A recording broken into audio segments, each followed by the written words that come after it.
Howdy, Holtheads. Kurt Money here, alongside my co-host, Kateline. And we are here to talk about an episode from the Alfred Hitchcock Hour. This might seem like an odd choice. Well, not really, because we did a Columbo and stuff. But this definitely fits our guidelines of, there's gotta be a body, right? There's a body. This baby aired May 10th of 1963. Before I read the IMDb, which is not an IMDb, I think it's from the wiki. Kateline, what's your experience with Hitchcock in general? This show? Have you partied with it before? Where you at? Okay, so I've seen all the big Hitchcock movies, obviously. Mm-hmm. Like Rear Window? Rear Window, Psycho, Vertigo, The Birds, etc. And I have seen, well, at least I thought I had seen this show, but I think I was confusing it with Alfred Hitchcock Presents. So what? You had a half-hour version. What is the difference between Presents and Hour? Is it just the runtime? Yeah, pretty much. So the Presents was on for like 7 or so seasons. It started in like 54, and then they transitioned to an hour. But like this had to have been something to do with Twilight Zone did at least one season that they were hour-longs. At least. Okay. Which is kind of weird, right? Because I know those is a half-hour joint. I don't know if it was like in Vogue or something, but I got news for you. Maybe it's because I watched Hour first. Like I watched this during the pandemic because it was on the cock. I burned through them. I love it. I think it's better than Twilight Zone. I f***ing love the Alfred Hitchcock Hour. Wow. I think it rules. But guess what? I haven't even watched all of Presents because some of them are stinkers. Some of them are stinkers. I think Presents is the one that I used to watch as a kid. Because if it's a half hour, that makes more sense. Yeah. Because I don't know that I would have watched a full hour. And especially if it was on like Nick at Night. I feel like they only did half-hour blocks. Come on, take a stab at it. There's no hitch, only Hitchcock. All week long on Nick at Night's Dead Giveaway. That makes sense. And Hitchcock still popped in and did his goofy stuff in the half hour. So that makes the story even shorter. Oh, wow. So I like that he always leaned into how gross he was. Like his logo is his disgusting silhouette. right. I don't know if I go to call it disgusting. It's a single line just because he's fat. What's up? To me, he's like grotesque looking. Okay. His Okay. teeth. Oh, yeah. Well, he's British, dog. He's British. He's a Brit. He's but a Brit. the upper teeth are fine. It's the bottom teeth. Interesting. Okay. I'm not sure I've peeped his chompers. Okay, so do I read the descript before I ask you what you thought? I think I do. Is that true? I always forget with this. Well, it's been 2 years. Yeah. Wait, it's only been a year of this. Not even. Yeah, but it's the same format. You're right. You're right. Okay, I read the IMDb first. Kids, not in her head. Okay, cool. All right, so this is from Wikipedia or something. This is from the Google main page. I thought it was pretty good. It's called Dear Uncle George. A syndicated advice columnist receives a letter from an old busybody, which leads the journalist to irrationality and murder. I tripped on that, but irrationality, I guess, is a word. I see what they're saying. He starts acting a little cuckoo. I'm tripping on journalist. I know. Is he? Yeah, they were right the first time when they said syndicated advice columnist. Who doesn't even really write his own stuff. I know. I was going to say, honestly, B should be on that byline. Not Uncle George. So, Kateline, what'd you think of this app? I liked it. I am curious why you picked it. What? What do you mean? Because There's a body. Don't do this to me. there's a body, but we know who did it up front. That's like friggin' Columbo, man. I know it is, but I'm just curious why this episode. Do all of these Hitchcock murders, do you know up front who did it? No, there are twists. Well, kind of. You kind of see it happen in real time a little bit. Okay. The point is that they always get caught out. And this was, I think, a downside. This was to appease networks and like old-timey sensibility, and also partially Hitchcock, is in all of these, at the end, if the bad guy was getting away with it, he would use his last little segment to go like, fortunately, the cops caught up to him, and then they arrested him. So I was like, shut up, dude. Come on. Blech. Yeah, it's like some 60s stuff where it's like, really? Like, you can't root for a bad guy, right? Well, that's funny that you say that, because Why? I felt myself rooting for Uncle George at times, which Really? doesn't make any sense. But it was like I wanted his scheme to play out, I guess, is what I was rooting for. Yeah. Not that he would get home scot-free, but just that all of the things he was putting into play would work, at least for a little bit. And they kind of did. Yeah. There were some things he didn't plan on. I feel like maybe this isn't so much a Columbo thing as like Hitchcock's famous for his theory about the difference between like thrills and suspense. Like the audience knowing the bomb is under the table is much more stressful than it exploding in the last act and nobody knew it was there. Mm-hmm. So a lot of times these episodes, like we know what the goal is and we're like, is he going to get away with it? Is he going to get away with it? And that's what's so cool with this one, because again, something I love, when hubris comes undone. This dude would have been scot-free had he not been a prick at the end of this, right? Correct. Now, to really lay it on the line of why I loved it, did you notice the names in the written by credit? No. William Link and Richard Levinson, the creators of Columbo! Oh. Okay, so they wrote a few of this episode, and actually, where is it? Hang on. I had to push the record, hold heads, because I had to finish reading.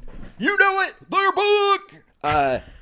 And what's funny is, I've had this book forever. I hadn't read it because I like to see all the stuff that they talk about in the book. But I decided to dive in because not only did they write this episode, Gene Barry, who stars as Johnny Chambers, a.k.a. Uncle George, was the first villain in the very first Columbo episode, Prescription Murder. You never stop, do you? What? The insinuation, the change of pace.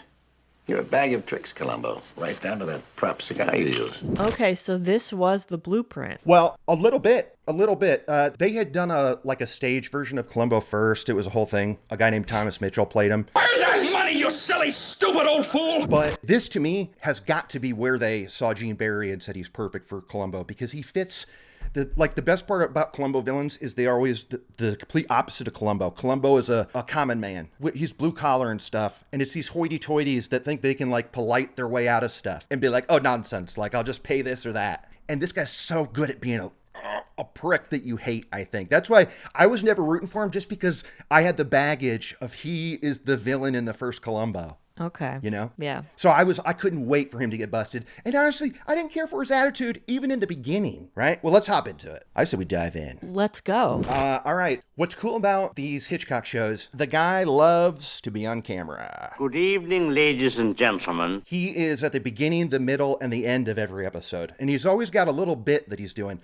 Sometimes they're more extravagant than others. Here he's working with an umbrella with just the spokes of it. As you can see, it's convertible, in case you occasionally wish to walk with the top down. Look, these yucks didn't really hit for me, Kate. What were you thinking here?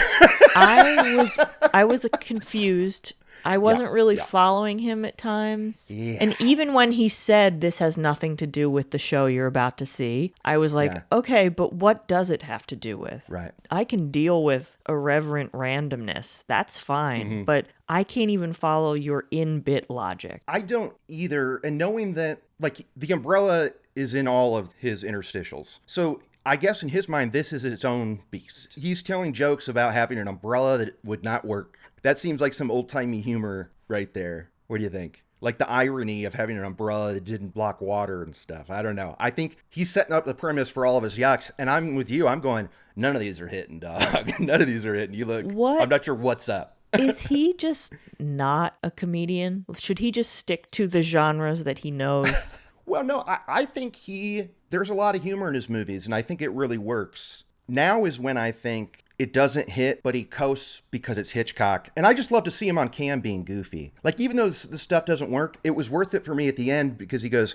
this has nothing to do with what you're about to see, and neither do these. Like, he's always making jabs at the commercials and stuff. Yeah, you're right. That's kind of fun. I think it's interesting that he wanted to do these shows where he was able to present other people's work, written by other people, directed by other people. But then he was like, yeah, but it's still going to be my face on it, and I'm still going to do all the intro and outro, and it's going to be about me. Oh, yeah. Well, I mean, he was, especially at this point, it had been a decade of bangers for him. Like the 50s and early 60s, those were all of his hits. And this is, season 8, or this is at the end of a decade of him at Universal having his own office and making hit TV shows. So he's like a brand, you know what I mean? It's kind of like he's got to be the face of it. He's like a package deal kind of thing. Right. Which, we see M. Night wants that to be the case with him. It's not. No. M. Night, stop doing what you're doing. Stop it. Now his daughter's doing it too. Oh, because she directs. Is she in her movies? No, but now she's part of, the brand. What? She was the singer in Trapped, right? Isn't that his daughter? Was it? I believe so. I think you heard about my daughter's condition. Can I talk to you alone for a moment? Just for like 1 minute. Of course. I'm going to talk to your dad for a second. BRB. We open up on Gene Barry playing a columnist named Johnny Chambers. We are at the New York Examiner, which I think is fake. I tried to Google it. You tell me, Kate. You're the worldly one of us two. I believe that's a fake publication for on screen. Is it? Because I feel like it's so familiar to me, even though I know it's definitely not still a thing. Was it once a thing? Perhaps. To the Goog. There's a lot of stuff about the Examiner, but that's like a National Enquirer thing, isn't it? It's also not New York City. Maybe someone from New York can let us know. Okay. You know who pops in with New York stuff is old Timmers, or New Jersey stuff too. Oh, that's right. He's always on it when we're talking that area, so maybe he can school us a little. Cool. Okay, so we open up and Johnny Chambers is writing his article with his secretary, and like he's not what he's really doing is cutting folds of paper to make like an origami heart thing. I hadn't thought about that activity in years. Since elementary school, when we used to do it. Or making snowflakes. Yeah. I mean, he's on it, and we see it again later, like this is his move. His secretary reads him, this is like a Dear Abby or whatever. They're like, hey, the one we hear of is also bonks, and supposed to be funny, I think, because she's like, my husband lost his job and is drinking a lot. What do you suggest? How can I help him through this crisis? Signed, at the end of my rope. And he's like, well, get himself a hobby so his hands are busy. That feels like a soft joke to me, and not true advice. What do you think, Kate? Yeah, get a divorce is the real advice.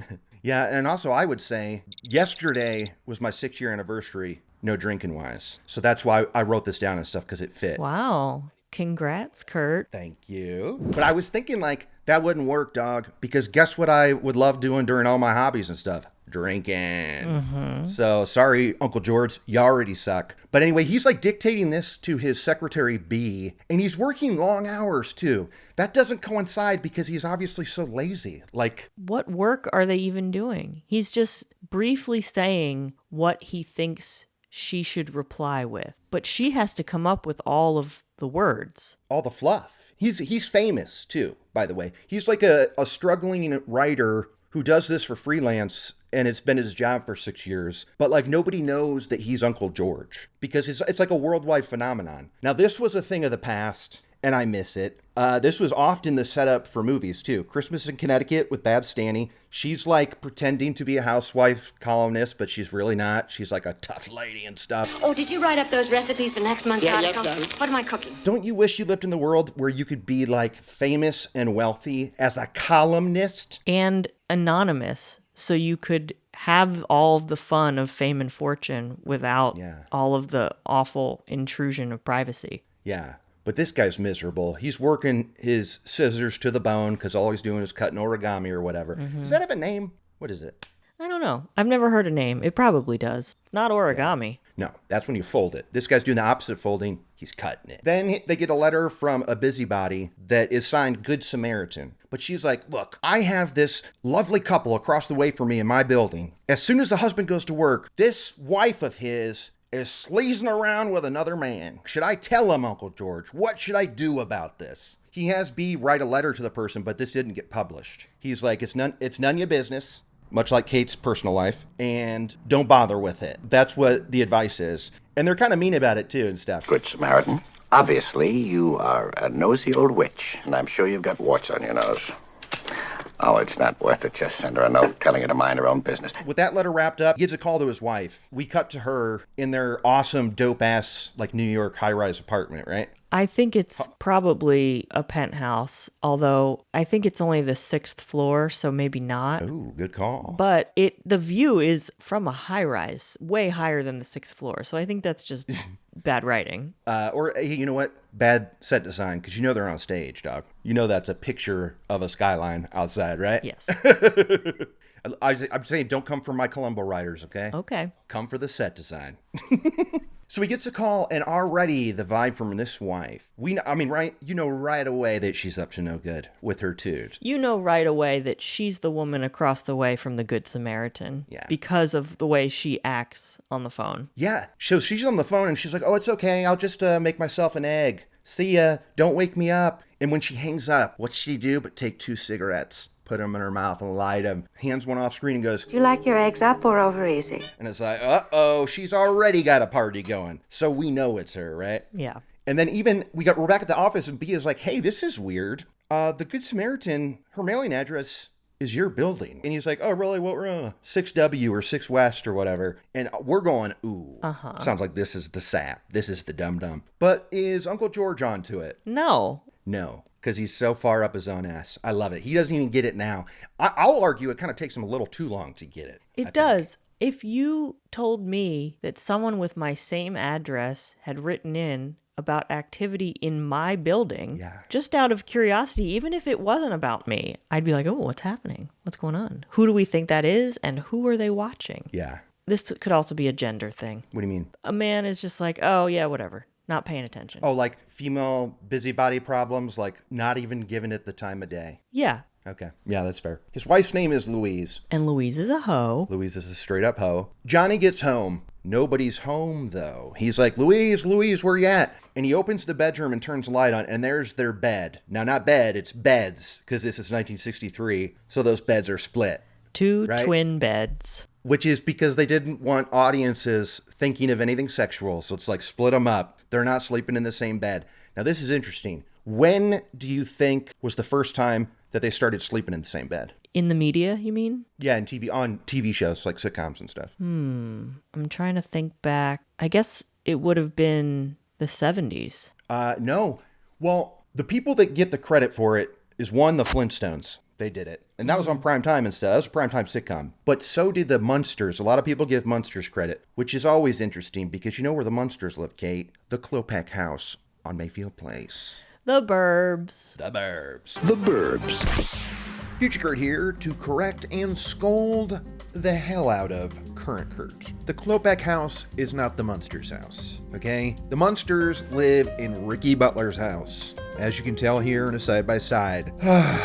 So embarrassing for current Kurt. Luckily, Future Kurt, was able to hop in and save some face here. Current Kurt, you dumb. Back to it.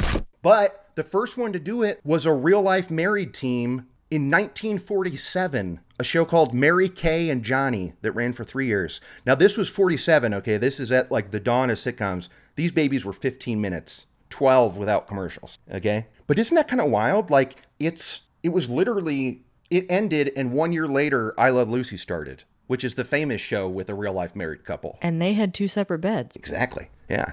Wild, huh? 47, they did it first, but it then reverted back to 2 beds for like 20 years. It was probably them realizing it when they're going, wait a minute, if we see 1 bed, that means that they take their clothes off and get under the same covers. We cannot let kids be thinking about this. That's probably what made it realize. It's like, oh my God, they're insinuating that Mary Kay and Johnny have sex.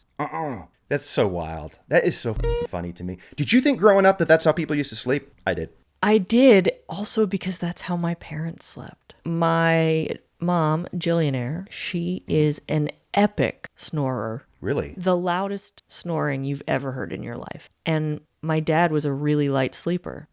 Okay, you know what I'm thinking about right now. When we're talking about Jillionaire and sleeping and stuff, what do you think I'm thinking about? How she's good in bed? Yes. I'm sorry, I gotta get it out. I'm just going, she's just tuckered out from that performance. So she starts sawing logs. She just... That performance of when they were banging in a twin bed, I guess. Yeah. Last time I was at an IHOP, my dad told me that my mom was really good in bed. What? Okay, that's going in the book 1,000%. Why? I asked him the same thing. So anyway, 2 separate beds, both made perfectly. Louise is nowhere to be found. Then the door opens. In comes Louise in he's in a suit too, but she's in like straight up evening gown attire, right? Like she was out on the town. Well, no, not evening gown. I take back evening gown. She's dressed up though. She was out on the town like with somebody. Like she's dolled up and stuff, I suppose. Yes, but she says she went out around the corner to the diner to get some food. But we know she was on a date. Yeah. There's a marvelous new Italian restaurant on 3rd Avenue with really the end in Scalapini. And she's clearly busted, but this is her attitude. She, stonewalls him, right? I feel like she has been over this dude for years. Like, he's like, oh, really? What's this and this? And she's like, she is not having it. No. She doesn't care. I'm surprised she didn't just say, I was at dinner with another man. Yeah. Well, I think the next time she gets busted is when she's like, fine. There are two people that get busted in lies where the one later puts up one little thing of like, hey, a lot of people. And then they're like, okay, yeah, it was me. Oh, also, we got to note that Uncle George made a move on her and stuff. And she was like, she does the whole, not tonight, I have a headache thing. Like, she said she's tired. She had already had sex that day. Most likely. Absolutely. I have a big shoulder. It's quite comfortable. Would you like to try? I'm awfully tired, Johnny. They go into the bedroom, and instead of being like she just moves right on of like, oh, I was at dinner by myself. By the way, Johnny, what's up? You haven't written that book. It's taken you 6 years to write this book. What's up? She goes hard on this, doesn't she? It's the classic writer working on their novel thing. She's in there saying Burns like, God, when you finish it, we'll have to release it posthumously and stuff. Like, she is not being nice for having just get busted being out and partying. At the rate you're going, you're going to have it published posthumously. Very funny. When she's walking around, like this Cupid statue gets a little bumped, and Johnny puts it back nice and neat. Have you seen my new comb? No, I have not seen your comb. Oh, would you believe it? That's the third one I've lost this month.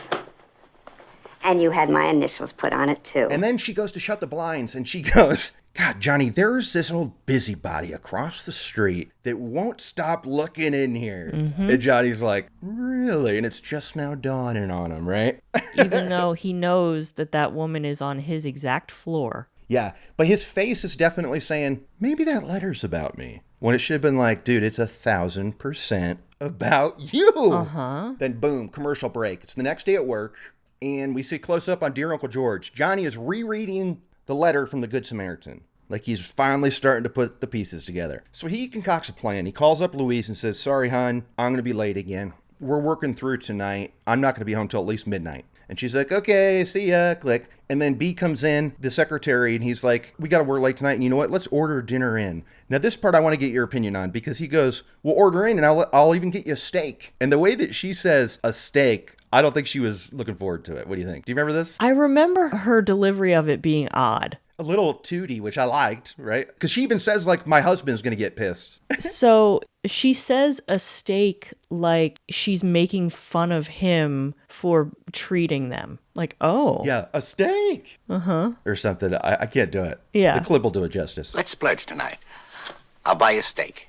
A steak? He goes, you know what? I'm going to be working hard in here. No matter what, if calls come in or not, do not enter my office, okay? Enjoy your steak, though, and you're welcome. And then he does something else. Again, just this guy is swimming in luxury. He's got a second exit in his office. He's got a second exit. He's got a whole stocked bar of alcohol. I mean, that's typical for any office back then, at least portrayed in the media. Well, yeah, and living room, right? It's like they go from work making drinks, they go home to make a drink. Everybody was just drunk all the time. Yep. But he sneaks out. He's going to go try to catch his wife in entertaining another man. Yeah, and so he gets home, and there on the table's a corked bottle of champagne and 2 glasses, okay? And he's like, what is this? And he pops the cork on it, and that noise alerts somebody in the bedroom. Out pops Louise. Hello, lover. What are you doing home so early, Johnny? I thought she had a man in the bedroom, but that doesn't really make sense with her reaction of, like, thinking there was someone in the living room. But then she was very weird about, like, closing the bedroom door behind her and being like, oh,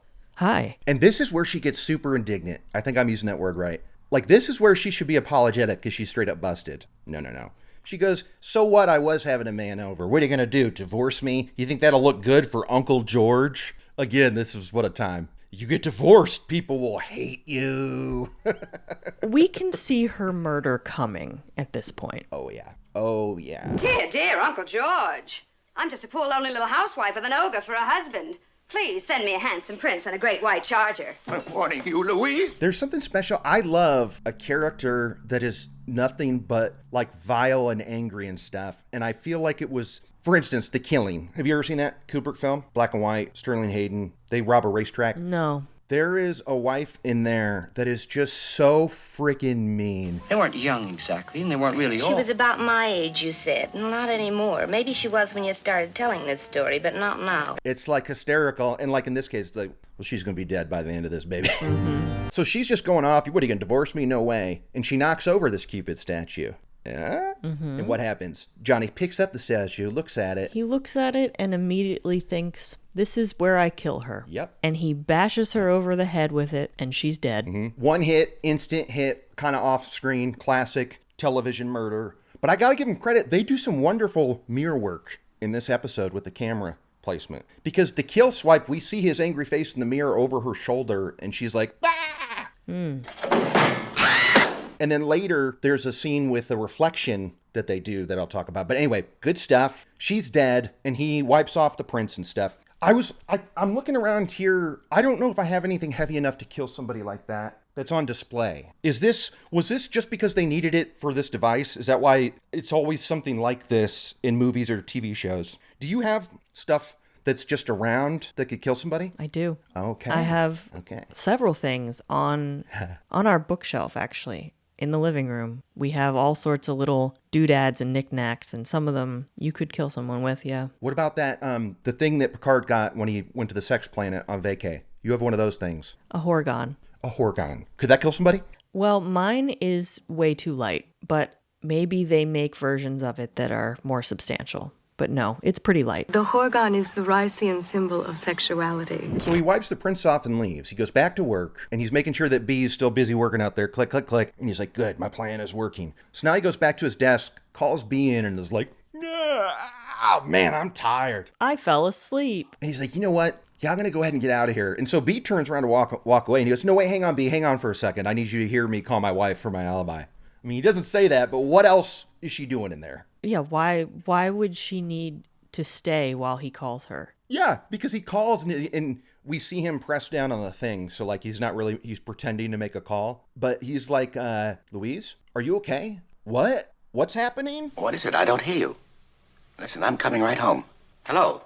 Hello? And then he hangs up. He's like, I think my wife's getting attacked. I'm going to go home and see what's up. And B, just to be safe, just to be absolutely certain, will you mind calling the cops and sending them to my place? I mean, this could be a false alarm, but just do it just in case. Yeah. I mean, look, it's not a bad plan, especially for this time where you know the cops aren't going to be looking at phone records and doing all the detail work. This does seem like a pretty good plan because there's no surveillance footage anywhere. Yeah. There's nothing to track your movements with a cell phone. It's like you can just sneak around and murder. That's true. And I wonder, because he does call, but he hangs it up immediately and pretends to talk. So they had to have had phone records of some kind, or no? Do they not even have it? I don't know, because wasn't this still the time where you'd pick up the phone and say, operator, give me such and such? But he called directly. Yeah, there were, I think that's how B calls the cops. Yeah. Operator,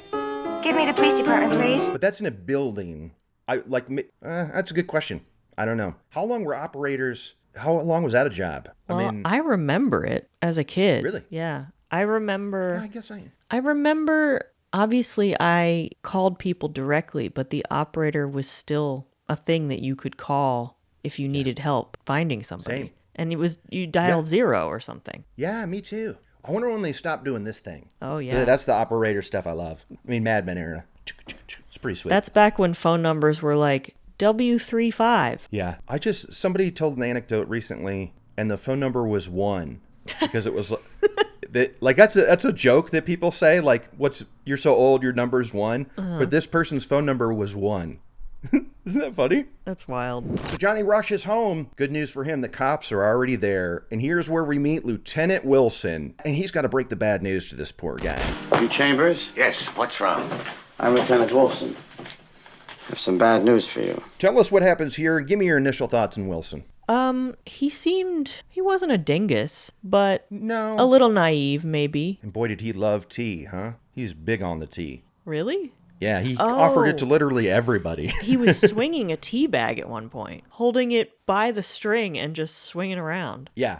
When we go to his office, there's a lot of tea stuff I got to talk about. But in this moment, the husband has come home and he's got to break the news to him, right? Like, your wife's dead. And boy, does Johnny Chambers put on a show. He's like, get your hands off me. I've got to see her. I must see her. And then he goes in there. He looks at her and then immediately puts his head in his hand. Yeah. He's like, oh my goodness.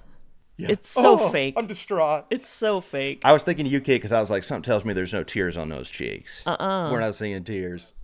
No tears. But I think he did an okay job of seemingly upset and a little shell-shocked. Yeah. He didn't come off obvious to me. No, right now in this moment, he's playing it pretty chill. Wilson's like, come on, let's get you a drink. And he pours him a drink and stuff. Oh, and also he says she'd been struck with a statue of Cupid, which is funny because of love and whatnot. I didn't catch it was Cupid in statue form, so I appreciated him saying that. But how did he know that she had been struck with it? Well, it was on the floor next to her body. Oh, I thought he wiped his prints off and put it back on the desk. I think he just wiped his prints off because he wants it to be pinned on somebody else. Okay, got it. Yeah. Now, I mean, look, these are questions that would be addressed in modern television, but I feel like back then it's like, she got bonked, okay? Mm-hmm. She's dead. This is the thing that did it. Let's just move on. Move on. So Johnny's putting on a good show, and he notices there's an odd jacket on the chair nearby. He's like, that's not my jacket. And he asks Wilson, he goes, hey, Lieutenant, was anybody here when you got here? And Wilson's like, why do you ask that? And it turns out that there is somebody there, and he's still there. They had him in the back room waiting. Right. Now, this guy you might not recognize in this form. Did you recognize him this young? No, I've never seen this man. You 1,000% have, because it's fucking Dabney Coleman. He's way more famous as an old man. Oh, wow. I did not recognize him. He looks good. I thought his eyes were kind of sparkly and stuff. And he's playing a genuinely good dude here. Yeah. As far as we know. I thought he was cute. Yeah. His jacket was something else too, huh? It looked like it was maybe like a Sherpa-lined suede beige. I mean, it's black and white. You can't tell. But it screamed beige to me. Absolutely. And like it had giant collars of like sheep fluff or whatever. What's that called? Yes, that's Sherpa. Sherpa. Okay, yeah. Big time. I mean, he's peacocking. How is this the same guy? Wild, right? I mean, this is a baby face, Dabney Coleman. That's insane. Yeah. So he's getting out there and he's like, look, Johnny, I didn't do it. And the cop's like, oh, you guys know each other. Turns out they do. I told you, Lieutenant, we used to work on the same paper until a couple of months ago. Johnny's like, oh, so what are you doing at my house? Blah, blah, blah. This is Tom Estero that we meet, Dabney Coleman. What's his defense to the cops? What's he say is going on? He is not there to do anything shady.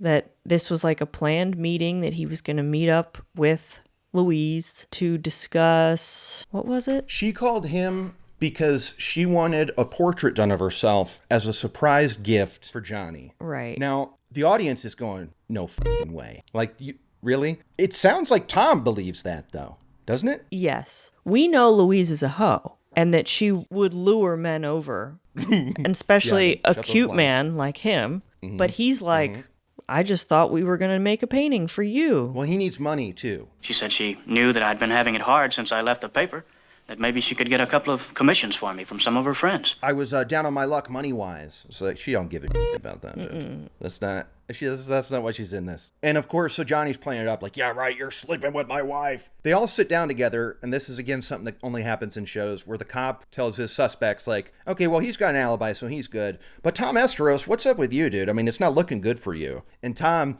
sets himself up. He goes to his jacket, and they're like, oh, what's in this jacket? And he says, Lieutenant, I can name everything in this jacket. It's this. Oh, wait, what's this in here? A key to their apartment. A friggin' key to that pad. This dude's busted. Get out of here. Come on, Estero. Get out of here. They throw the bracelets on him. He's arrested. And Johnny plays it up too, right? He's like, get out of here, murderer. But you can tell on Tom's face that he's like shocked. Yeah. Like he's genuinely like, seriously, I have no idea how that key got in my pocket. This is crazy. And then we're like, yeah. Oh, wait, maybe he really wasn't coming over there to bone. Did you? Yeah. Where was your head at? Because I've watched this episode so many times. I only remember, I know you probably knew it was coming, but I was gobsmacked at the end of this episode when the bomb dropped, okay, Kate? I was pacing the room, hooping and hollering. I don't remember, though, if I suspected Tom here. Did you suspect him and stuff? Were you like, you're lying, or like... I only suspected him because he was cute. Okay. He's like better looking than Johnny, and it was like, well, yeah, of course she... Like, I thought maybe he was the guy that the neighbor had seen with his wife. Mm-hmm. Good point. They take Tom downtown.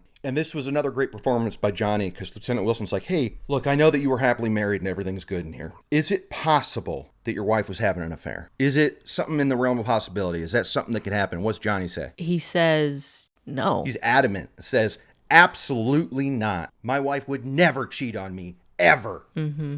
And then he goes, but Lieutenant, if she was having an affair, do you think that's who killed him? And the cop's like, maybe. I think it's possible, Mr. Chambers. So everything is right in line right now, right? Like Johnny's leaving, like skipping and jumping, going like, look at me. Uh-huh. Okay, this is the halfway point of the episode, as we're an hour into it. An hour in. I know. Sorry, Kate.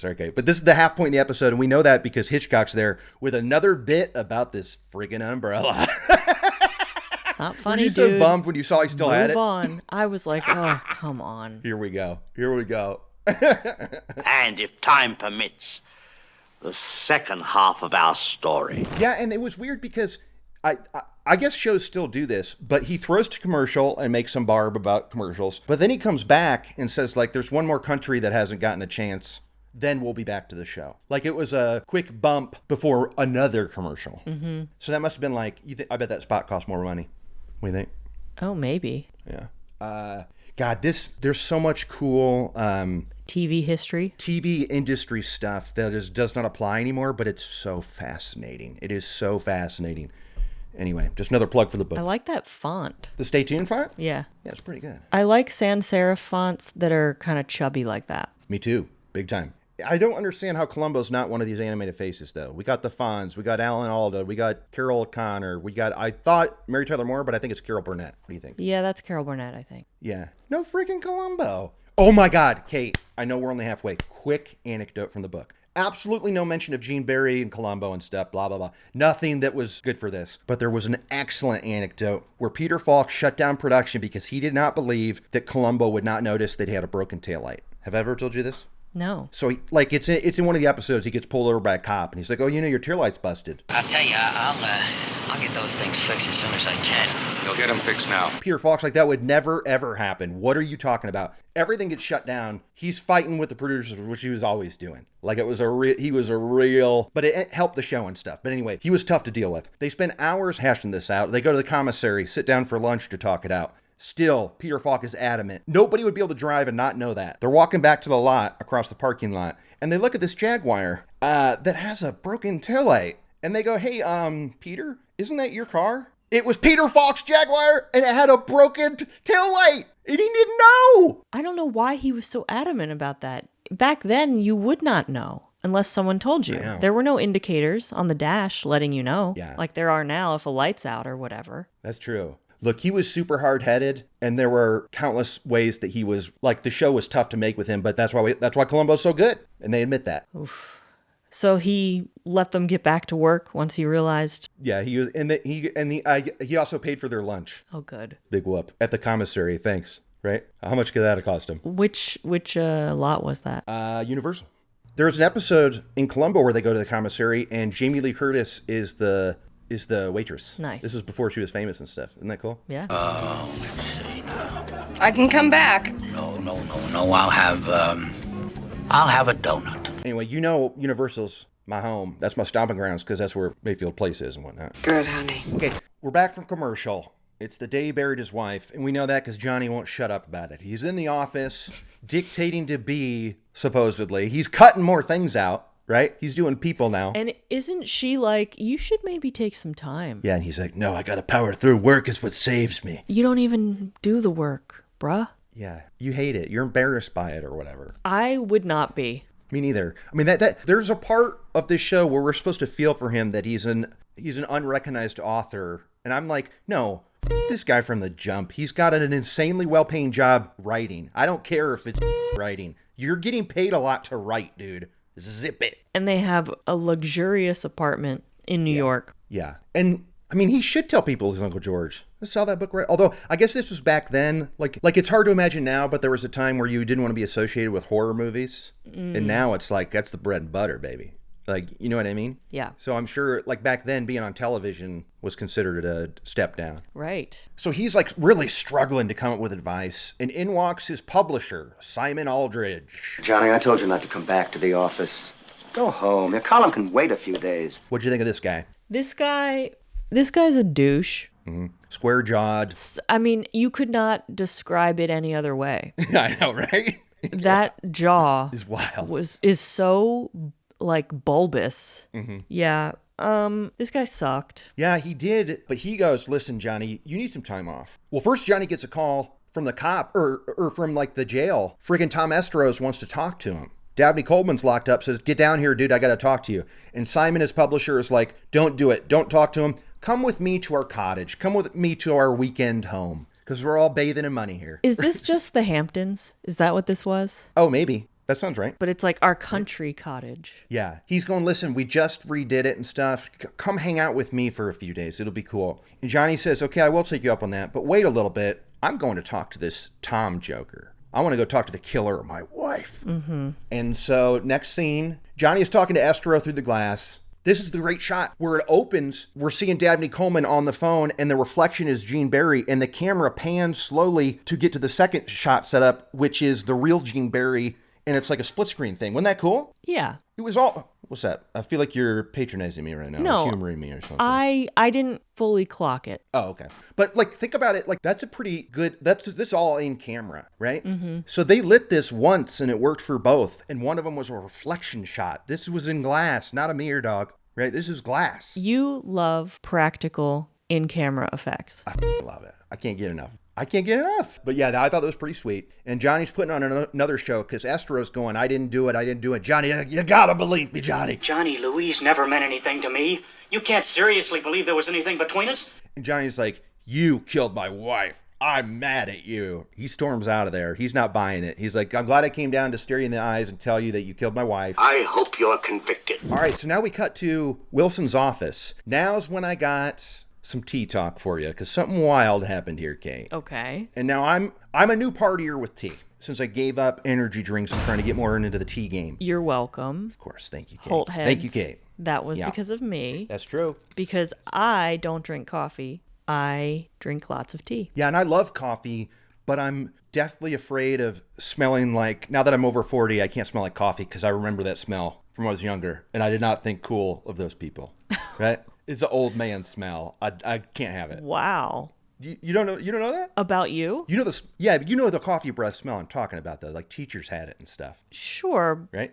That's we're talking about like Folger's gross ass coffee. I mean, coffee, however, it smells. I think it smells great. Not on people.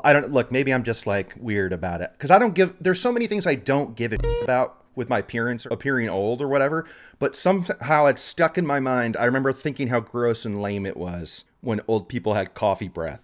I hated it. That's why it was energy drinks. I was like, this is great. They don't stink. My husband drinks coffee every morning and I love it. Oh, yeah. Even on his breath and stuff. You're like, I'm bugging. Well, we don't kiss, so...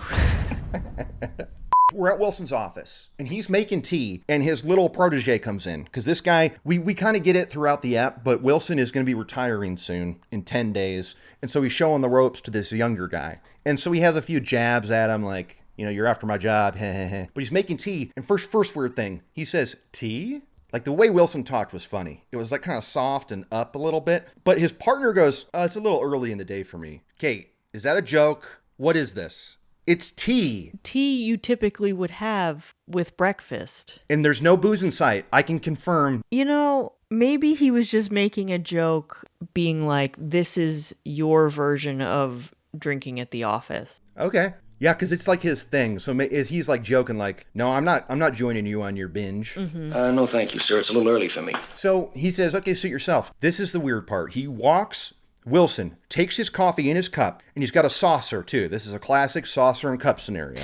He walks over to his desk, sits down, puts the coffee down first, the saucer on top of the coffee mug. To keep it hot. I get that that's the theory behind it, and I was actually like, hey, that's pretty impressive. But he is immediately drinking this tea. So is that what you're supposed to do with that saucer? I thought it was for if you're spilling in stuff and you could put hot stuff anywhere. I thought that's what the saucer was for. Is it also to top it off? The saucer also, you can put the tea bag on it so that you're not getting tea everywhere. Mm-hmm. But like, think about the bottom of a saucer. It like perfectly fits over the lip of the cup that came with it. It does. So is that a thing? Is that like how you're supposed to use it? I think maybe. It looked weird as hell on TV, okay? It looked weird. Do we know any British people that could verify that? Well, they shot this at Universal. I mean, this Wilson guy's not British. I know, but right? If we want to ask if that's a thing that people do with their tea. Oh,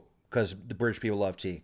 Good thinking, Kate. You're right. Hey, any British Holt heads out there, hit us up. His partner's like, dude, Lieutenant, I'm getting kind of weird vibes about this. Did you hear that Johnny Chambers went down to the jail to talk to Estero? Like, isn't that weird? Why would he want to talk to him? And Wilson's there with his tea going like, you'll have my job in a week. Don't worry about it. And he makes this big case of like, you got to follow your gut, but you got to follow the evidence. Like, we've arrested the man based on the evidence. Let it go. Yeah. He's saying, let it go. And the young guy's going like, I don't know. What if, and he proposes, what if Johnny did know that his wife was cheating on him? And he killed her because he found out. He basically solves it. He solves it right there. But Wilson's like, no. You said no to my tea, so you're already on my list. Here's another no for you. This is wrong. We've got the guy. Let it go. And so far, Johnny's looking good. I arrested the man the evidence pointed to. Then this is important to the plot, Kate. This is important to the plot. Is Wilson, his reasoning for why, for whatever reason, he tells the guy, and also I spoke to his boss publisher this morning.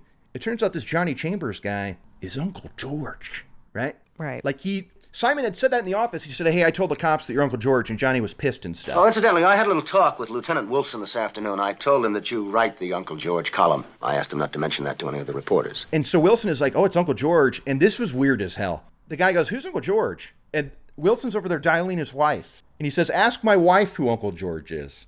What was up with this? Just that women are the people who read the Uncle George column, even though he could tell him who Uncle George is also. Yeah. But he's just like trying to prove that this is beneath him. It's so beneath him, he can't even tell you about it. Yeah, this is for my wife to talk about. Like, I don't even bother putting these words in my mouth. But what's weird is his partner or whatever is on the phone and he goes, advice for what? Advice to what? Is that a joke? It's life advice. I don't understand. Why is that so funny? It's advice for everything. Yeah. So what? His reaction was like, I give advice for like how to poop in public or something. Right. I don't know. I think he was also reacting like this is just women's stuff. Yeah, that's true. That's true. This is very sexist. Yeah. Oh, yeah. There's a few stereotypes that they're playing with back in the day, and there's one coming up that was funny as hell to me, so I can't wait to get to it.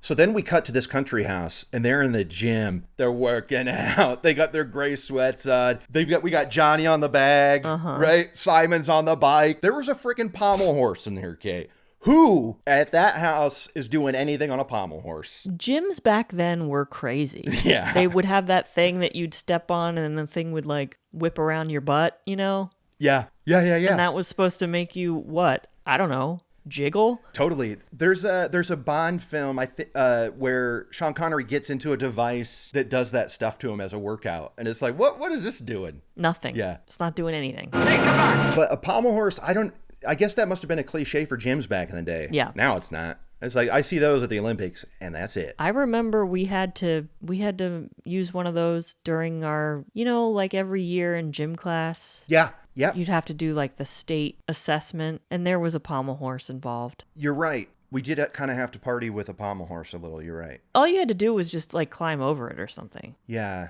Yeah. Well, hey, I was a gymnast for a hot sec when I was like 3 or 4, Kate. So I did some real stuff on pommel horses. All right. Okay, Kurt. So we cut to the country home. And what's weird is they're in the gym for 2 seconds. And he punches the bag at Johnny. He's like, I'm ready for a steam. If I'm the producer or the editor, I'm going, hey, let's cut out this gym part, y'all. What do you think? Totally. There's no point to it. The real action happens in this sauna. Yeah, and we get our eyes on a dreamboat Gene Barry with his shirt off. Were you just like oohing and on, Kate? Were you like, look at those defined pecs? No, I was not. And Simon's in there and he's bragging about it. Like, I just built this a few weeks ago. This is brand new. So, of course, what happens is we're in a room with one other person. So it's like, we must have a drink in our hand. Simon goes, you take it easy. I'm going to go pour us a drink. I love it. We just got done working out, right? But a cocktail. Let's hydrate with booze.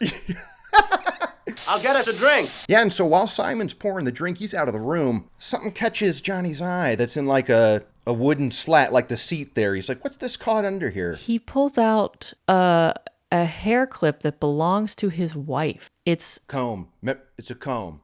Sorry. It's a comb, but it's got her initials on it. And he recognizes it. He's seen that comb before. Yeah, and in the beginning, when his wife was still alive, she was complaining, hey, I lost that comb that you got me. That's the 3rd time this month. That's okay, you can just get me another one. Mm-hmm. That's the 3rd one I've lost this month. Now, as we know, I don't have much use for combs unless I'm combing my stash. Back in the day, when I had luxurious hair and stuff, I was a brush man. I said, keep your combs, I hate you. Are you hear me on this or no? Well, I comb through my hair when I get out of the shower when it's wet. Not with a brush, with a comb. With a comb. But the reason why I called it originally a hair clip is because some of these combs you actually use to hold your hair. You don't brush your hair with them. What? And that's what that comb looked like to me. It looked like a little thin comb that you would use to push back the hair and then you pin with it. Ah, okay. Well, he pops it out like a switchblade, doesn't he? Mm-hmm. And we see the LC. But they call it a comb and stuff. Yeah, it's a comb. So is that like a gift that you'd like to get? And if you lost one, would you immediately demand a replacement? No. No. But he sees LC, so what does this say? That means that his publisher boss, Simon, is the other man. Mm-hmm. So when this happened, did you already see the writing on the wall? I still was like kind of shook. I was like, Simon did it! Simon's the guy! I didn't see it coming. Yeah. So the things you like out of these shows, they keep you on your toes and keep you guessing. So far, so good. Mm-hmm. Right? Yeah. And so Johnny straight up confronts him. And this is the other time where somebody got confronted with a lie. And they tried one pushback. He goes, well, Johnny, a lot of people have the initials LC. And Johnny says, like, cut the crap, Simon. And he goes, you're right. I'm in love with her. She's in love with me. She was going to leave you. Lots of people have the same initials. It was you, wasn't it? You and Louise. Yes. Louise and I loved each other. She was going to ask her for a divorce. At that point, I'm going, no, she wasn't, you dope. No. Right? She had Tom lined up as her next victim. Yeah, it's like, I bet Johnny was thinking, I wish I hadn't killed her so that this guy could get his heart broken the way I did, because you know what would happen. But Simon is like, I told the cops, nobody knows that we know each other. Do not tell them about me. And he's like, it doesn't matter what my alibi is, but I have one. But I didn't kill her.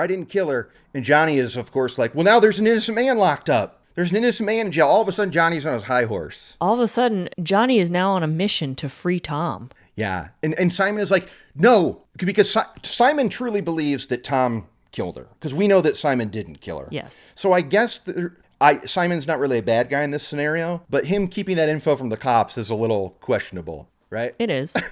But he's like, don't tell him. And Johnny's like, where's my pants? I'm out of here. Johnny goes back to the jail and apologizes to Tom and is like, listen, dude, I know you're innocent. I got to get you out of here. And Tom is pumped that he has somebody on his side now, but he's like, I don't know, Johnny. I mean, what about what about the key? I don't know how that key got in my jacket. Well, I put it there. I was so sure it was you, and I just wanted the person who did it to be locked up. I put the key in your pocket. And I thought Tom took this a little too well. He took it pretty well. He was too cool about this. He's been in prison for like 3 days, and he's like, oh, yeah, that makes sense. Yeah, he's like, well, hey, as long as I can get out of here. No, dude, I'm coming for Johnny's neck if I'm Tom. Because that's some real BS right there. Mm-hmm. But Tom is like, all right, well, hey, let's do what we can do. They're talking about how are we going to prove this to the cops because nobody knew that Simon was the other man. And the cops think that this is a crime of passion. They think that this person was killed because they were in love with her and stuff. But how do we prove that Simon's the guy? And we hear again that Simon was like, we were very careful. And then Johnny remembers, what about that Good Samaritan? Oh, yeah, there's this lady who saw him. Mm-hmm. And he's like, okay, now I got to go tell the cops who the eyewitness is. BRB. So he rushes over to Wilson's office, is getting pissed about it. He is demanding to Wilson, get this lady back from her vacay, get her on the stand. She's an eyewitness. Get her. And we find out her name is Mrs. Weatherby. And what's Wilson's response? Well, he doesn't want to at first, right? Isn't he like... Oh, he straight up says no. He says no, and Johnny is like, if you don't do it, I'm going to go over your head. And Wilson's like, still not doing it. And if you can't arrange it by tomorrow afternoon, I'm going over your head. Next scene, this was the part where stereotypes come in. Because next scene, Johnny's at home in his apartment, and his Irish maintenance man is doing some work on the chimney. Right? Everything looks all right up there to me, Mr. Chambers. I don't understand if she's not drawn well. Well, maybe it's my imagination. And Johnny's like, I got to get some info out of this guy. What's his Achilles heel? Oh, duh. Booze. Uh-huh. So this was so crazy. I loved it. He brings him over to the bar. He insists that he have a drink, and he's like, I'm on the clock. I can't drink yet. Yeah. He's like, are you sure? And he's like, well, I guess this is technically the last job of the day, and I'm about to go off shift, so one couldn't hurt. And then he asks him for the forwarding address of where Mrs. Weatherby is staying on vacation. Yeah. And he's like, oh, I can't give out that information. That's private. Yeah. So he's like, have another drink. Dude takes like downs this drink and goes, okay, let me get that address for you. Yeah. Just immediately. Yeah. He says, how about another drink? And he says, oh, that's awfully kind of you, sir. I'll be right back with that address. Like, that's straight up all it took. Irish people. And he has a comically Irish accent, right? Yes. They're really, you agree with me that they're like, oh, those Irish. Like, this will make total sense. Totally. And it does.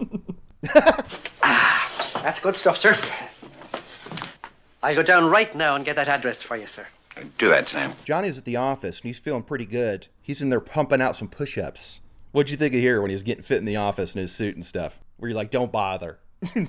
I just don't know why he would feel the need to do that. He's feeling good, I think. He's feeling himself, because Simon walks in, and he's like, hang on, let me finish this. And then Simon's like, the cops want to see me. Is this your doing, Johnny? And of course, Johnny's like, hey, that sounds like your problem, dude. And this was wild. Simon fires him. Yes. I think this was back before when you could just fire people if you didn't like them. Yeah, like this is pre-HR, maybe? Like, which is hence the drinking everywhere. Yeah. Constantly. But like, you can't fire this guy because he's going to admit to someone that you were sleeping with his wife. Right. You can't fire that man.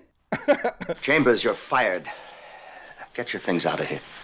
I'm surprised you waited as long as you did. Then the police called Johnny. Yeah. And they're like, come on down. So he's like, look, they want to see both of us. Let's go. And he says, hey, you want to ride? Simon's not, he doesn't think that's funny. Apparently we've both been invited. Can I give you a lift? I wouldn't want to take that ride, even if I was riding high like Johnny. That would be an awkward ass ride to the police station, don't you think? Oh, yeah. Just grab a separate cab. It's fine. So they go down to Wilson's office. We got all the players in here. Estero is in there. Dabney Coleman. We've got Simon, the publisher. He's in there. And now in comes Johnny. The questions begin. Simon denies, of course, that he knew Louise Chambers. He's like, I don't know who she is. Wilson thinks like, oh yeah? Well, wait till you see who I got. You mind bringing in Mrs. Weatherby? And who comes in that door, Kate? That would be the Good Samaritan. The little nosy neighbor. And Wilson brings her in and is like, hey, do you recognize anybody in this room? Looks at Tom and says, no, I don't know that guy. He's new to me. Looks around. She looks at Johnny and says, oh, you're that poor man who lived with that slut. You're that poor husband who has no idea what his wife is doing while he's away at work. And she starts going on and on about how, like, you know, it serves her right. She'd put that high thigh on and she wouldn't care. If you'll forgive me, I'd say it was predictable. One can't carry on that way. She's going, well, but these guys are too young. It was more of like a... He was more of a distinguished, an older man. Could have been her father. And Simon is standing behind her, right? So he hasn't been introduced quite yet. The other man was older. And he had gray hair. And he was very distinguished looking. Certainly old enough to be her father. And then that's when she looks behind her and sees Simon standing there. And wouldn't you know it, that's who she saw in there. Mm-hmm. That's who the Good Samaritan saw in there, boning Johnny's wife. Yep. Right? And now is when Johnny is like, lock him up. Clearly he's the one who did it. And Wilson's like, dude, let me do my job, please. It's all very simple, Lieutenant. You can't very well hold Tom now. Obviously, Aldrich is the man.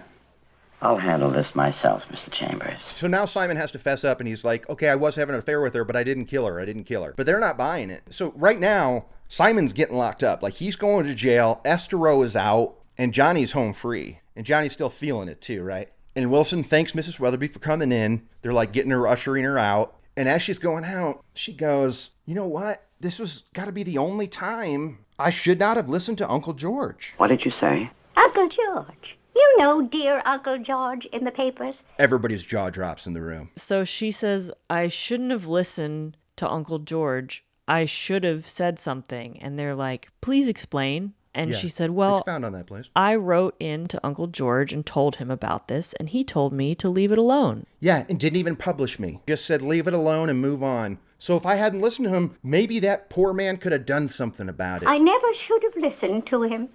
I should have called you and told you about it. This all sinks in because what do we know? Johnny is Uncle George. And they all know. Yes. I mean, this was the part where I was like, bomb dropped. I was like, oh!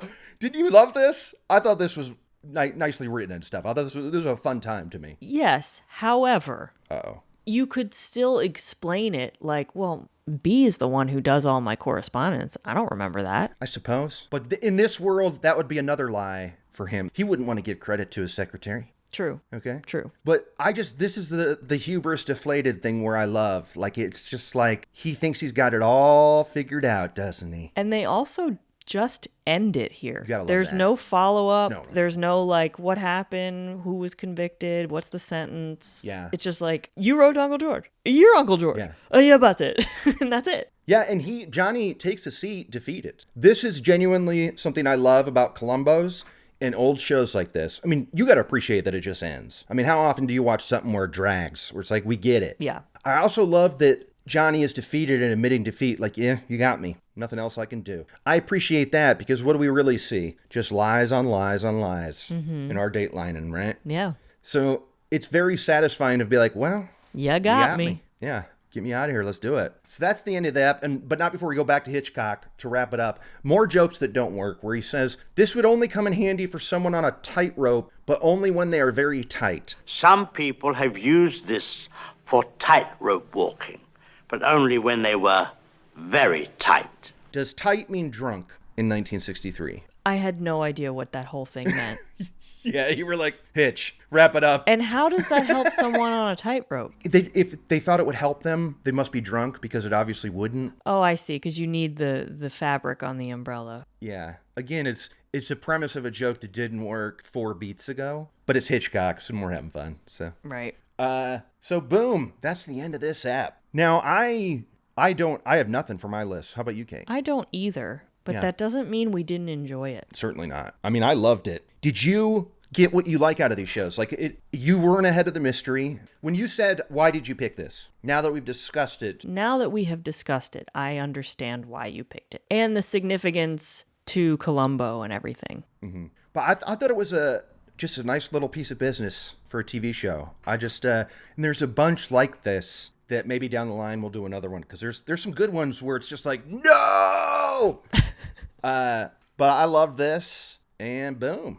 I thought it was a hit. But anyway, that's it. I'm riding high. Clearly, we've been recording for almost 2 hours talking about this. I'm like, let's keep going, Kate. Let's keep it rolling. And I'm like, Kate's going, I'm hungry. And on that note, I'm Kurt Money. I'm Kateline. I'm Lester Holt.